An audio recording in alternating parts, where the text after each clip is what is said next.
Let's head to the Uncommon Grounds Coffee House in Saratoga Springs, New York, where the conversation is just as hot as the coffee. Leading the discussion is Keep It Green's environmental journalist, Dale Willman. Let's listen in.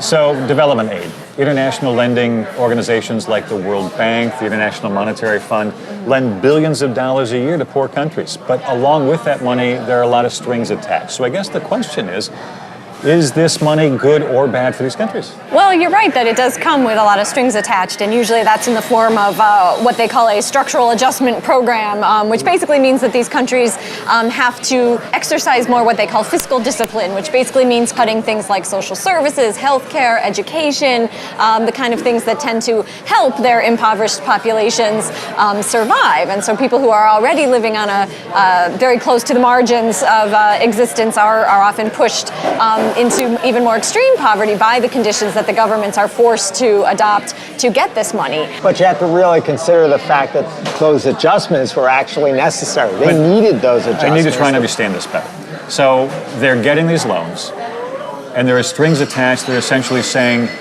you need to reduce social services so that you can more adequately expand your business opportunities and your markets, to internationalize the markets and open them up to other goods and services? And generate wealth for your people. So because markets that are open generate wealth, generate incomes, generate jobs, it's everything you want. So the idea of this money is that a rising tide raises all boats, as Reagan used to say. Raises all boats. Right? And that's very true. But it sounds like what you're saying is that they need to make these adjustments. They need to make these changes that hurt people. They need to purposely hurt their population in order to get this money. Well, to some extent, that's sad but true. I mean, to some extent. I mean, you take Bolivia, for example. So they have an inefficient water system in some of the cities. They need a lot of capital investment to improve the system because of the disease spread water problem, borne diseases.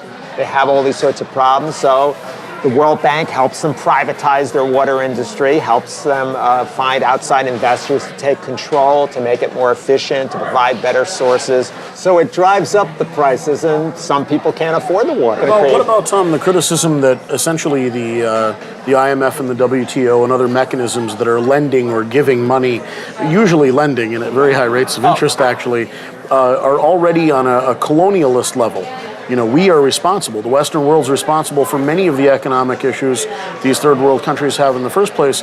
We have an ethical or moral responsibility to help them. Instead of helping them, we're really coming in as vultures, on some level and saying, here's a bunch of money at credit card interest, and we're going to take full advantage of you while we give you water for $5 a bottle. Well, I think this brings up an interesting point, which is that, maybe there are some aspects of, public good provision that should not be under these types of aid programs, that should not be subject to privatization. It is, in fact, the role of the state to provide things like healthcare, education, utilities. But you've got failed states that aren't able to provide it because of maybe poverty, and so perhaps there should be grants and they shouldn't be loans. I guess I'm not convinced yet. In a sense, it almost sounds like putting a Band-Aid on a gashing wound that's releasing so much blood that a Band-Aid is not going to do much of anything. Is this a system that can be fixed? It has to be fixed because development is really necessary to raise standard of living. If we want to save the planet from greenhouse gases, if we need to have people develop in good ways, we need people, if we don't want immigrants flooding our borders, which we don't tend to like politically, they need to be able to live and have a great standard of living, and so they need development. Doesn't that suggest a certain degree of kind of cultural xenophobia where we are not accepting that there actually are cultures that live at a level that is far less impacting and invasive than our own? And maybe we shouldn't be trying to elevate, quote unquote, everybody to our level.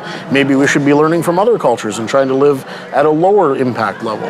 Well, it's not a case of xenophobia, really. It's the fact that people need clean water, clean air to survive, and therefore we should help them receive it. Well, it's clearly an incredibly complex issue here. We've been talking about world aid, but what it seems to really come down to is respecting human rights along with that money that they're providing.